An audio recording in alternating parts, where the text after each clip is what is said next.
Hi guys, I hope you're all doing really well. I'm here today to do my May wrap up and my June TBR. Now, I have kind of lost track of time. I've had such a busy month in May that I didn't actually realise we'd hit June already, so I'm a little bit shocked how quickly May has gone. I managed to read 12 books in May, which is actually more than I thought I would. I thought I'd only managed to read about 7 or 8, so I'm pretty happy with the fact I managed to read 12. I'm going to show you some of the books I've read. Some of them are on my Kindle, so I can't show you all of them.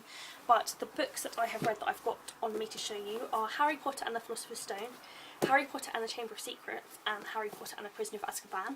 I read all 3 of these books in May and I completely fell in love with them. It's the first time I've ever read Harry Potter, and so many people for so long have been telling me to read it, so I was really glad that I finally gave up and decided to read it. I absolutely love them.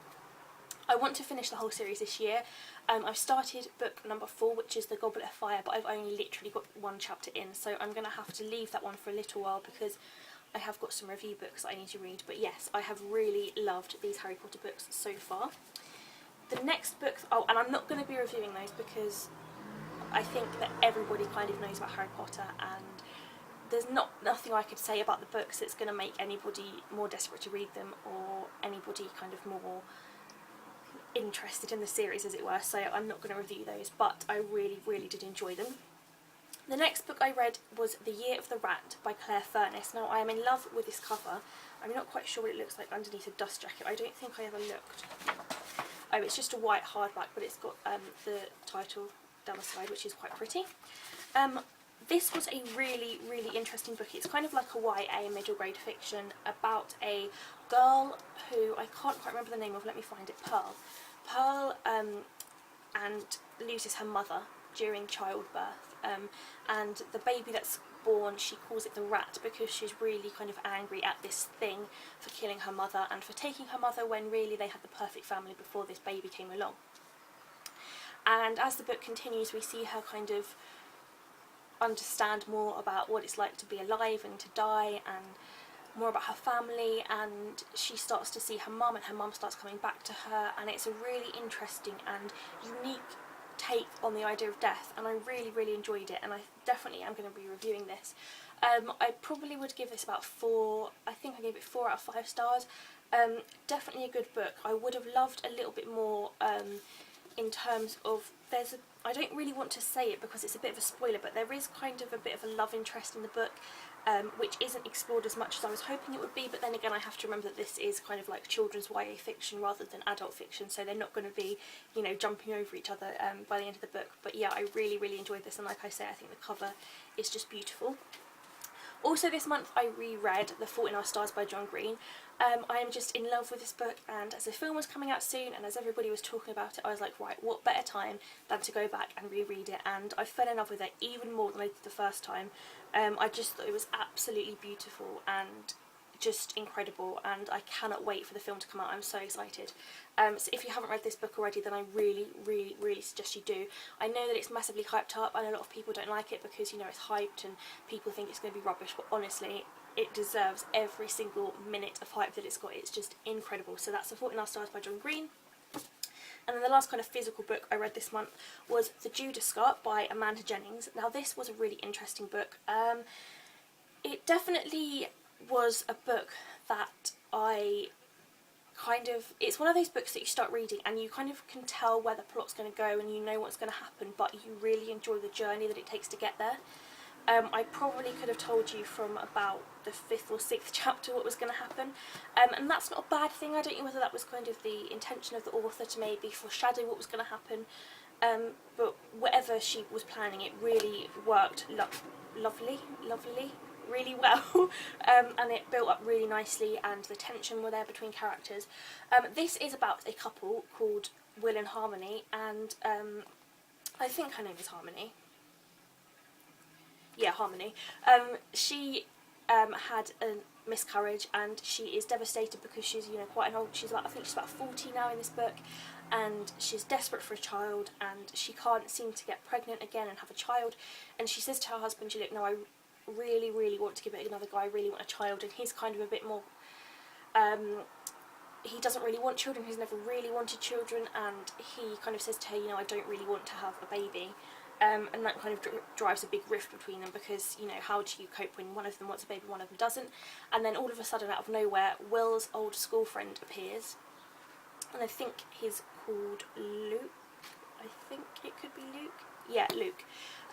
And he appears out of nowhere, and suddenly kind of both of their lives are thrown into this strange place where there's so many memories of the boys that they had at school, because they used to be best friends, and Harmony's kind of got some feelings for Luke, and it's all very confusing and tense and really fantastic. So really gritty, kind of captivating book that's definitely for adults.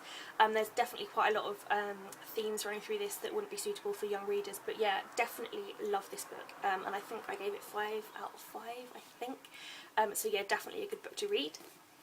In terms of other books I read this month, on the Kindle I've read the new Page Toon, which is called 13 Weddings. Loved it. I've got a review on the blog for that. I also read Ice Creams at Carrington's, which is the 4th book in the Carrington series by Alexandra Brown.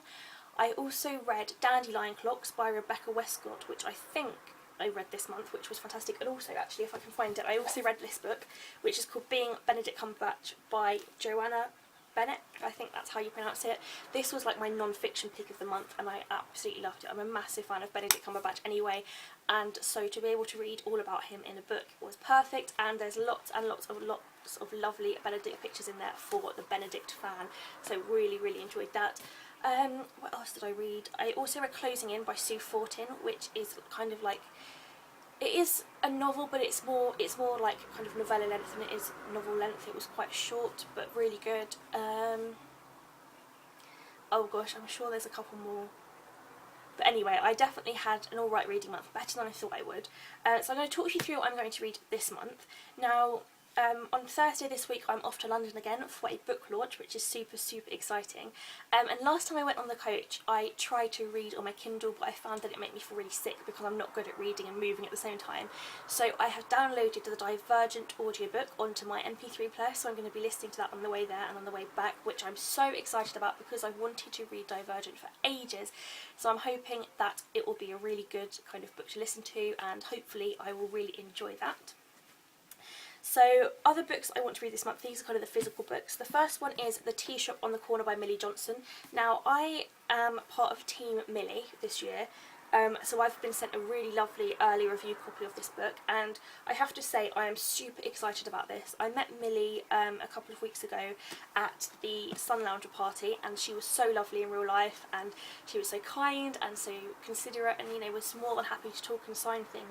So I'm really looking forward to giving this a go, and I'm not too sure what it's about, but I think it's probably about a tea shop and the women who own the tea shop or work in the tea shop, or maybe, you know, characters who all meet in the tea shop, so I'm really looking forward to giving that one a go.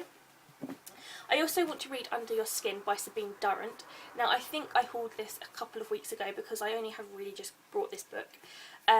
I've heard so many good things about it, and I'm in love with the cover, and I just want to get into it and, you know, find out what it's all about. So that is probably going to be one of my first reads this month. I love the tagline, which says assume nothing, believe no one, check everything. I think that's so haunting and exciting, and like I say, I just adore the cover. I think it's so striking and so kind of standoutish, so really looking forward to reading that one. The next one I'm hoping to read this month is To Have and to Hold by Helen Chandler. Now I read her last book last year, which I really quite enjoyed, so I'm really looking forward to giving this one a go as well. Again, it's such a beautiful cover and it matches the other one perfectly. I'm not too sure what this is about, but I think it's kind of about 3 women who kind of are trapped in marriages with families and all those kinds of things, and I think it's all about them changing and taking leaps and making chances and things like that, so it'd be really exciting to have a read of that one. And then the last book that I'm definitely wanting to read this month is OMG Baby by Emma Garcia. Now this is kind of like the sequel to Never Google Heartbreak, which was out last year. I really quite enjoyed that one, so I'm looking forward to giving this one a go because I think it follows the lives of the same characters or similar characters, so that's going to be really exciting. And again, I love the cover and I think it's so striking and pretty. Another book that I want to finish this month is called How to Fall in Love by Cecilia Ahern. It's actually over there on my table because I'm kind of reading it at the moment. I'm about I think about 5 chapters into it, and I'm loving that so far. I'm also currently reading Holly Martin's book, her new book called 100 Proposals, which I'm super excited to have an arc of, because it's not out just yet, and honestly you are in for such a treat. It is such an amazing book, so you will definitely be loving that one.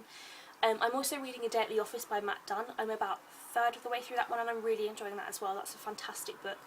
And I'm also reading We Were Liars by E. Lockhart. I've heard so many people talk about that book and I've been so intrigued by it, and I kind of started reading it and I haven't got into it. I'm finding it really hard to kind of get into the story. The way it's written is quite simple and blunt, and everything's very factual. It's like, we did this, we did that, they were there, he was there, and it doesn't really allow for much elaboration and understanding of what totally is going on. And there's a lot of metaphor in there, so there are points when things happen that you think, oh my god, that's happened, but actually it's a metaphor and it's not a fantastically ingrained metaphor. I don't know whether that's just me as a reader, but I'm not enjoying it all that much, but I definitely want to finish it because there's so much hype about it, and obviously we're not allowed to say what it's about because that's the whole premise of the plot, that, you know, the book is, you know, once you've read it, lie about what the book is about, so I can't really tell you much more about what's going on, but it's an interesting read, I have to say that.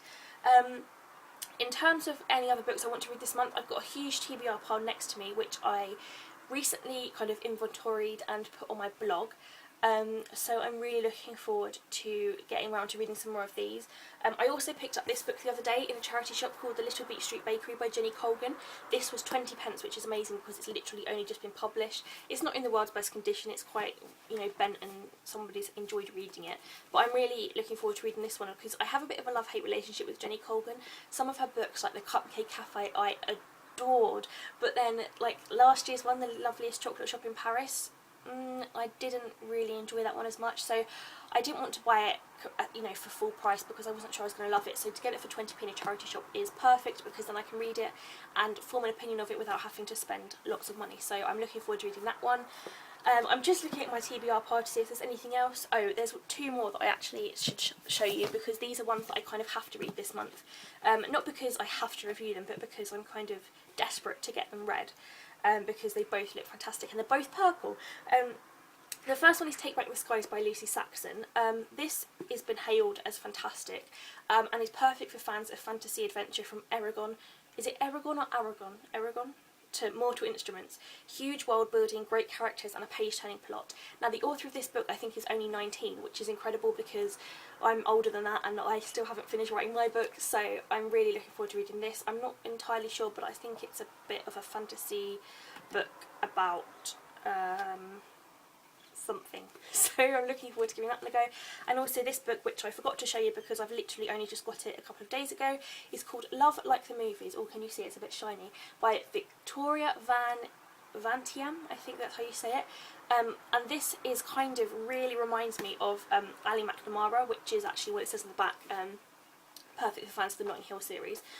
This is about when it comes to finding her leading man, will it be love actually or the runaway bride? And I think this is about a girl called Kenzie who knows the plot of her life down to the last line, the career she's building and as an up-and-coming marketing executive, the gorgeous fiancé she'll marry in a fairy tale wedding, the children they'll raise in their dream home. But when the heartbreaking ex Shane comes back into the scene, life starts to go off script, and I think it's her ex-boyfriend Shane comes back into her life and he tries to reenact all her favourite scenes from all of her favourite rom-com movies, so like Notting Hill, Sleepless in Seattle, Bridget Jones's Diary, Pretty Woman and Dirty Dancing. He's just a guy standing in front of a girl asking her to trust him again, but has he really changed? Not only is her head in a spin over Shane, but now her job is on the line, and with her perfect sister-in-law showing up every tiny thing Kenzie does wrong, she feels as if she's permanently in the corner. Should she risk her sensible life for the chance of a happy ever after? One thing's certain, when Shane meets Kenzie again, she's suddenly not so sure who her leading man is. So I'm actually really excited about this one, and I absolutely adore the cover as well. It's really obviously quite representative of what's inside the book, but I think it's a beautiful cover. And yes, I'm really actually looking forward to reading this, and I have kind of cheated and I've looked at the chapter listings, and it's really clever because chapter 1 is called Almost 30, Flirty and Thriving.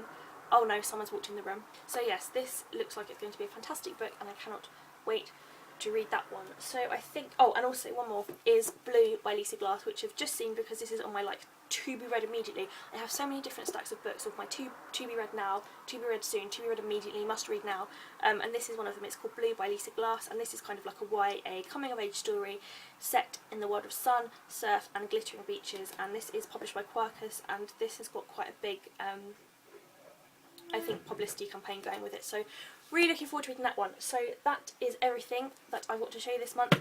I hope you all have a fantastic week, and I will see you again very soon. Bye!